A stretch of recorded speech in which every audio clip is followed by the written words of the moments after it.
Welcome to the Jamesport Christian Broadcast Network podcast, JCBN.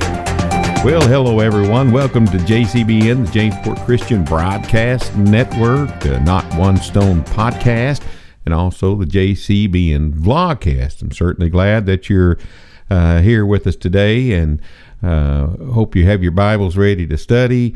A lot of times we talk about different subjects and about the Lord's coming back and when he came back, and I believe, of course, it's 70 A.D., and we have separate subjects. So if you want to write to us and ask us some questions or give us some comments, you can go to our website at www.gojcbn.com. That's gojcbn.com,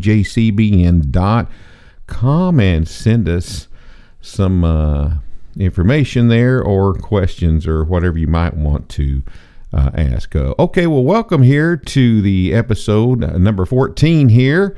And, I'd like to talk about Luke chapter 16, the rich man and Lazarus today. A lot of times I get questions from futurists when I talk to them, and, we'll get them back and we'll talk. And I've had several preachers in the futurist camp on their heels, and they'll say, well, what about this? Well, what about that? What about this on Christ's second coming? And this is one of the stories that they bring up here. Is say, well, what about the rich man? He was in hell. He was in torments there, Mike. And when you die, you go to this compartment. See, because the futurists believe that when you die, you have to go to a waiting place because heaven hadn't been opened up yet for them. And so they go to this waiting place, and it's the same waiting place that the Lazarus and the rich man are in, and the rich man's in torment. And so what about this and what about that? And so they go to that passage a lot. So today, I'd like to talk about that passage. I have questions about that passage, and I've studied it quite a bit here lately. So let's talk about it. Let's go over and read it from Luke, the chapter 16, and we'll begin at the verse 19 there. And it says, there was a certain rich man who was clothed in purple and fine linen, and fared sumptuously every day. But there was a certain beggar named Lazarus, full of sores, who laid at his gate, desiring to be fed with the crumbs which fell from the rich man's table. Moreover, the dogs came and licked his sores. So it was that the beggar died, and was carried by the angels to Abraham's bosom. The rich man also died and was buried. And being in torments in Hades, he lifted up his eyes and saw Abraham afar off, and Lazarus in his bosom. Then he cried and said, Father Abraham, have mercy on me, and send Lazarus, that he may dip the tip of his finger in water and cool my tongue, for I am tormented in this flame. But Abraham said, Son, remember that in your lifetime you received your good things, and likewise Lazarus evil things. But now he is comforted, and you are tormented. And besides all this, between us and you, there's a great gulf fixed, so that those who want to pass from here to you cannot, nor can those from there pass to us. Then he said, I beg you, therefore, Father, that you would send him to my father's house, for I have 5 brothers, that he may testify to them, lest they also come to this place of torment. Abraham said to him, They have Moses and the prophets, let them hear them. And he said, No, Father Abraham, but if one goes to them from the dead, they will repent. But he said to him, If they do not hear Moses and the prophets, neither will they be persuaded, though one rise from the dead. That is Luke chapter 16 again. And as I said, I always have questions about it, and I've studied this quite a bit myself. And so I just want to share some of my ideas on it today, and some of the things that I believe it is, and some of the things that I believe it isn't, and we can look at it that way.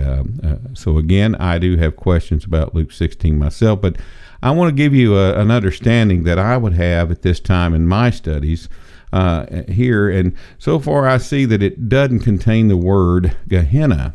And we're going to have some programs coming up and talking about, in your Bible it may say hell, which was a bad translation, actually. It should read Gehenna. And so hell was something that was inserted in there, I believe, in Catholicism and in the past there, and it's a bad translation. So we'll talk about that Gehenna sometimes. But it doesn't contain that word Gehenna here. So it teaches nothing about that, into my understanding here. And also, it doesn't teach anything about final punishment of the wicked. And I would say that the person that you talk about with it also in the futures, they don't believe that either, that it doesn't talk about the final punishment of the wicked. Again, they don't believe it. And I'm pretty sure that we use these verses to teach something that's totally different than what this this entire chapter is talking about. So I wanted to again discuss that today. So this entire chapter, if you read it and study it, you're going to see that it's dealing with greed. It's dealing with the love of money. So to get the picture of all of it as you're studying it here, it has different sections there. I would say verses 1 through 8, and if you look at that, it's a commendation of greedy, unfaithful stewards there in the verses 1 through 8. And then the next section of it there, the verses 9 through the verse 13, Jesus applied the story that they have here to a greedy audience there that he's talking to. And then the verses 14 and 15, the greedy Pharisees' reaction there to Jesus' reply. And then we see on down there the verses 16 through the verse 18, the faithful steward, John the Baptist. And then we finally get here to the verses 19 through 31 that we just read here about the rich man and Lazarus there. So he's talking about to the unfaithful steward that acted out of greed there. And then we see here that Jesus put this account to the Pharisees, because the Pharisees were lovers of money, and they adhered to a common philosophy that if they were wealthy, then they were righteous. And he's saying, no, that's far from the truth here, because that's the way they believe. And so the end result in what they believed, the rich man indicated that the wealth didn't really work out for him. So Jesus is showing the Pharisees here that this wealth wasn't really working out that way. So again, these Pharisees here were lovers of money. Now Luke here specifically noted that the Pharisees, again, were what? Lovers of money, and they were greedy. They recognized that Jesus was addressing their greed and their love of money and so forth here. But Jesus is rebuking them here, I believe. So in the verses 19 through 31 that we're reading here today and talking about the rich man and Lazarus, Jesus gave lessons here. He's talking about greed and being greedy. He introduced the rich man and he introduces Lazarus. And the main controversy with these verses for ages seems to whether it does this, and I've been asked about it, and I've asked and I've looked at it, but people say, is this a parable or is this true? So I've had people ask me, is this a parable? And Mike, is this true? Now, I'm going to go on to a conclusion that I don't believe it's either one, but it could be a parable, but I've just kind of studied into thinking maybe it's neither one, and I'll explain as I go along here. So a lot of them argue with that and talking about this is where you go when you die, as the futures would say there. So there's a word in here, if you want to look at it, begins with a certain rich man. You see that? A certain rich man. The word certain, look at that word certain there. It's translated from the word tias, T-I-S, and it's an indefinite pronoun which indicates any person or object. So any so-and-so. I might say to you, I guess in modern language, that old so-and-so went to the Walmart today. A certain so-and-so went to the store. A certain so-and-so went to the grocery market. So this word here, the certain here that I've been studying, doesn't necessarily indicate a definite object or a person. So it's not pointing to a definite thing. And a number of passages actually in our Bibles illustrate the word that could mean any old body. Like I said, in our modern application, maybe old so-and-so. A certain so-and-so went to the Walmart. A certain so-and-so went down to the market. So it's not definite in that indication anyway. Over in Matthew chapter 18 and the verse 35 there illustrates over there of the parable, actually, of the talents, that is. And it begins with a certain king. So if you want to look over there at Matthew 18 and 25, it says a certain king. Now, that's not just speaking of any particular king. It's just, so-and-so king, a certain king, it says there. And that's how it begins. Again, not speaking of anything definite of that story there. And then over in Matthew chapter 22 and the verse 2, there we have the parable, that is, of the marriage feast. And it begins with, again, the certain king. Certain king. Who was that king? Well, it doesn't matter. It really doesn't matter who the king was. Actually, it really didn't matter who was getting married. You see, it's about the story itself here, if you see there. So, again, the point was something entirely different than who the king was or who was getting married. Over in Luke chapter 7 and the verse 41, we read of a certain lender over there. Again, in Luke chapter 7 of the verse 41, there's a certain lender. Do we think, well, who was that lender? Do we think that when we read this of a certain lender? Well, no, we don't think about who that lender was because the story doesn't care who that lender was. It really doesn't matter. So the indefinite nature there of the pronoun permits it doesn't matter, you see. Also, there's a lot of people that say, well, what about Lazarus? You know, yeah, maybe it says a certain rich man, which is so-and-so, a rich man there. But what about Lazarus, Mike? They ask, it's a name, so to me that it would prove that it was a historical count of a real person. Oh, really? So that would prove that just because he calls the name Lazarus there. Look over at Numbers chapter 23 and the verse 7 there. If you think a proper name calls it to be real, if we look over at Numbers 23 and 7 there, and it says, he took up his oracle, his parable, and he said, from Aram and Balak brought me the king of Moab from the mountains of the east.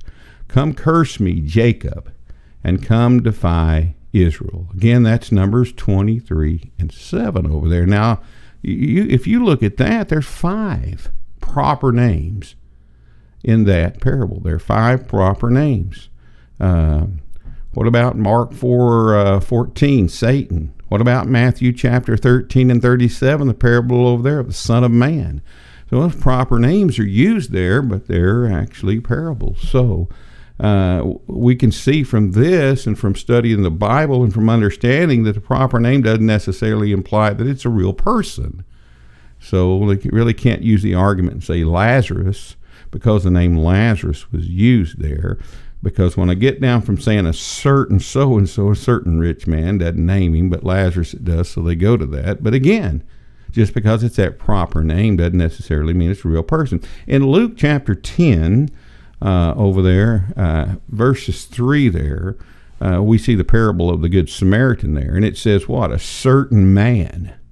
So it's talking about, again, old so-and-so, a certain man went down from Jerusalem to Jericho and fell among thieves.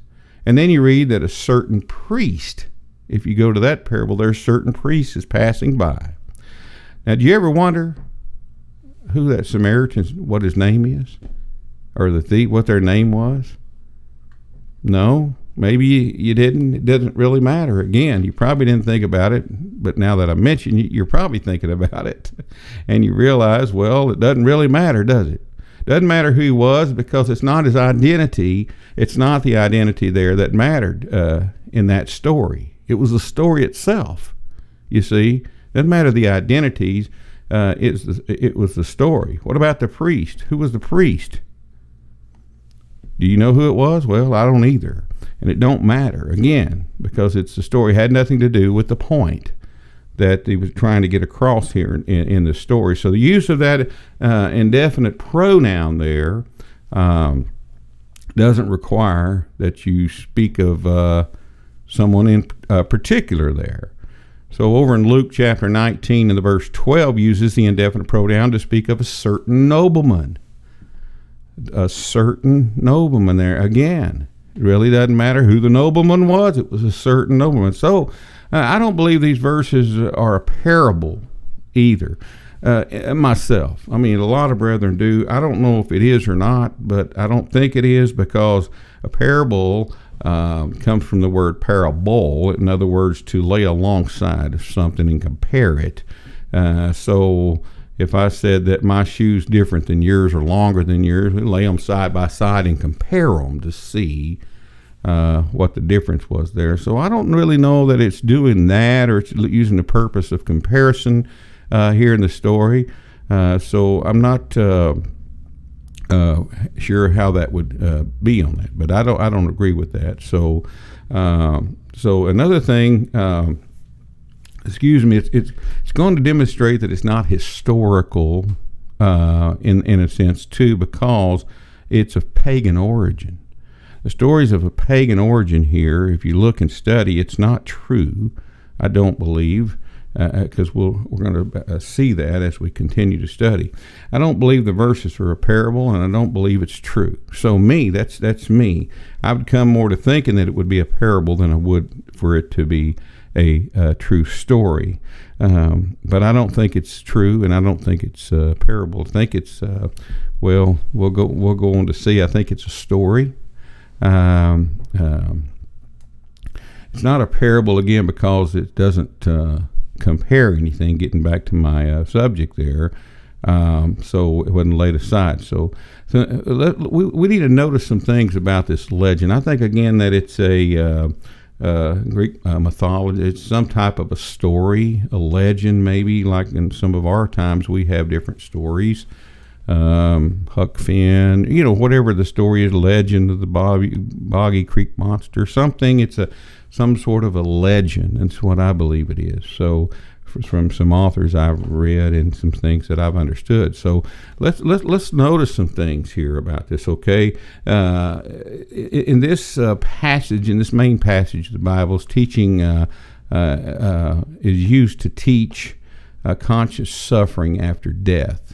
A lot of the futures do that, but this is not a New Testament teaching, is it?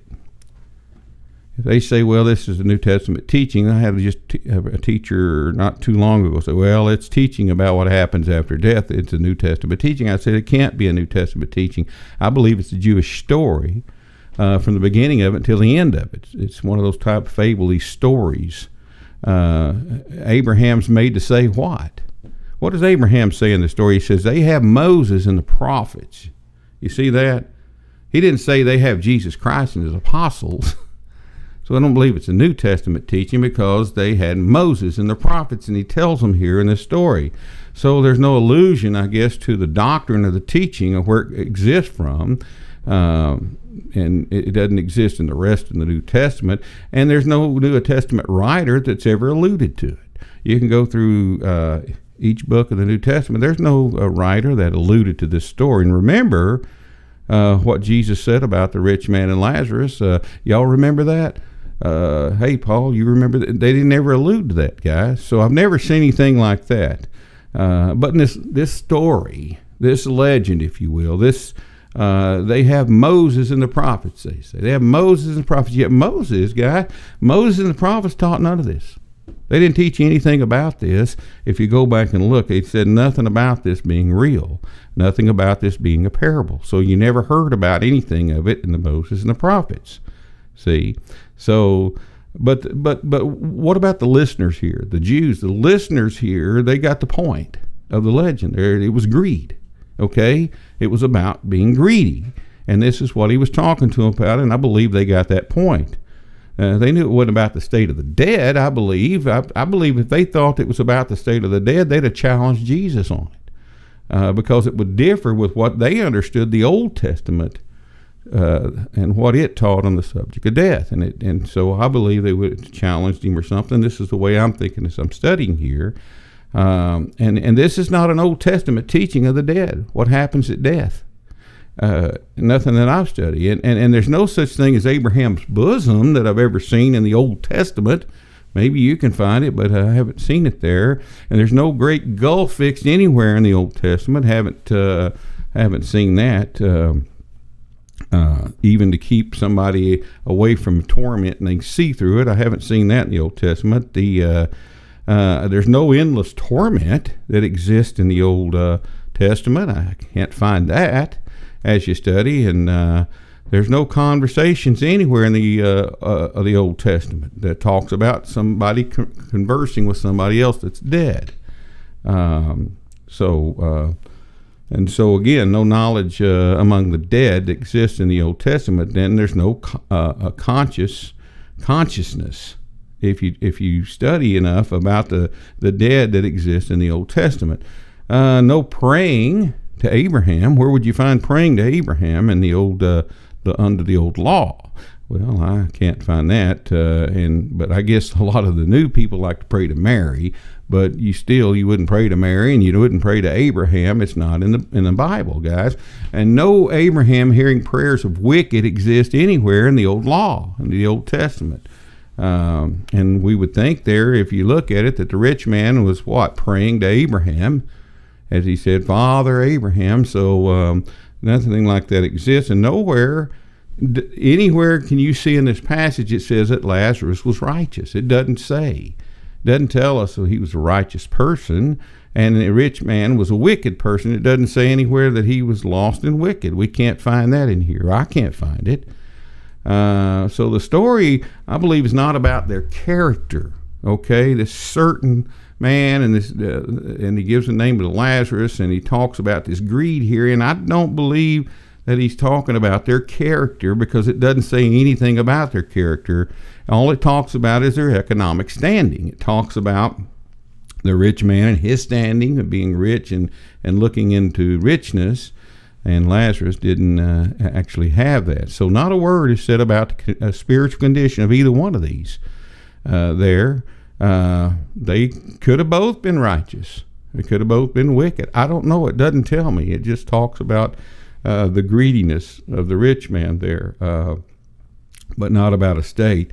It's not about punishment of the wicked, but about the legendary faith of the legendary rich man there, what the fate is of trusting in those riches are, and the legendary faith of a poor man. So neither the soul or the spirit of either the rich man or Lazarus are mentioned.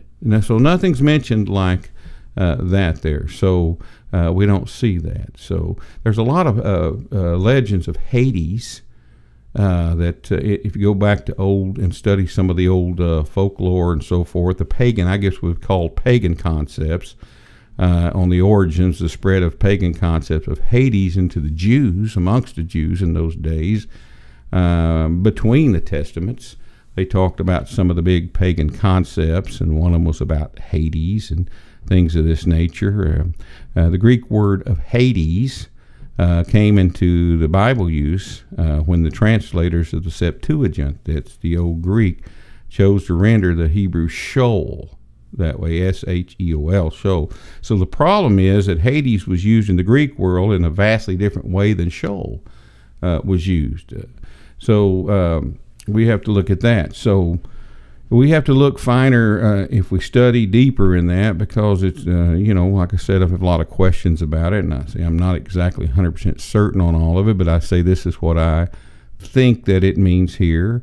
But I do know it's not real, because I don't see it anywhere else, and it may be a parable, but I think it's a story here. So you look in the finer detail of the questionable source of the doctrine in the two compartments in Hades. As a time between testaments, they had a lot of these fables that were going on there at the end of the literature. So, but there's a lot of scholars that I've read about this, and to make the point that all these doctrines originated among pagans. And a lot of this did, and particularly among Egyptians and Greeks. And later the Jew, they assimilated these doctrines. They know about these doctrines, so they know that in the concept. But these Jews couldn't have found such concepts in their Old Testament because they weren't there. They're not there, guys, to save their lives, to save your life.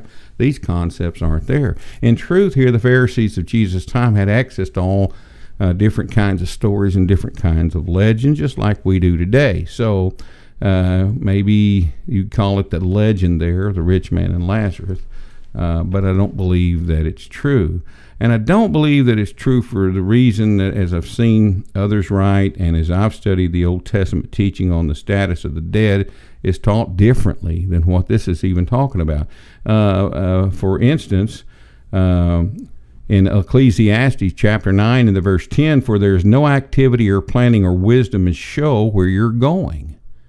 That's Ecclesiastes 9:10. What about Ecclesiastes 9:5? The dead do not know anything, nor have any longer a reward. Ecclesiastes 9:5. What about Psalms 146:4 there? Further, it is declared of man, his breath goeth forth, he returneth to his earth, in that very day his thoughts perish. That's in Psalms 146:4. That's what the Jews would have been looking at there. Ecclesiastes 9:10, 9:5, and Psalms 146:4. And what about Psalms 6:5? Psalms chapter 6 and 5, in the death there is no remembrance of thee, in the grave who shall give thee thanks? Psalm 6 and 5. So, had we been in that under the law of Moses during that time and during that age, and someone asked about the state of the dead, what would you have told them? What would you tell them if you were living under the law of Moses about the state of the dead? Well, surely you'd told them the exact same things as we just read, wouldn't you? Wouldn't we have done that? We would have probably said the dead don't have plan, they don't exercise wisdom, they don't think, they don't talk, wouldn't we? They're not active and don't know anything. And if we said that, we'd have been correct according to the law of Moses, to the Old Testament there. So, but when we talk about the rich man and Lazarus, should we then just take all that and throw it away? I mean, really, think about it. Should we just take all the thoughts there of what the Old Testament taught and just throw that away and say, oh, well, let's look at the rich man Lazarus, make it the only thing that we look at here, and throw everything overboard? So, no, we shouldn't do that. So why can't we look at it as a pagan teaching, a way of pagan story or something? And if it is a parable, it's a parable of greed, something like that. So we have to say, look at it that way. We have to understand if it's true in that sense. We look at Jesus was teaching in the chapter of what? Greed. Luke 16, against greed of the Pharisees. Those Pharisees, they needed that teaching, and that's what he was teaching them in the course of his teaching there. And I believe Jesus used a story persuasive to their time that they knew about that illustrated what wealth did, you see. And it didn't indicate one righteous or not. It just a story about that. So when we see here, guys, and we study this deeply, again, I have questions about it, and I study it, but this is just my opinion on what I believe. I don't believe that it's real, that it's true. So it's either a parable that was taught, and the reason I said I don't believe that it's real is because the Old Testament doesn't talk about these things, nor the New Testament doesn't allude to it. So I don't believe that it's real according to Scripture.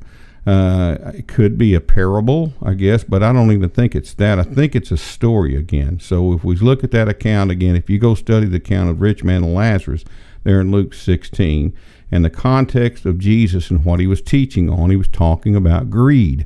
Whole chapter there about being greed and greedy.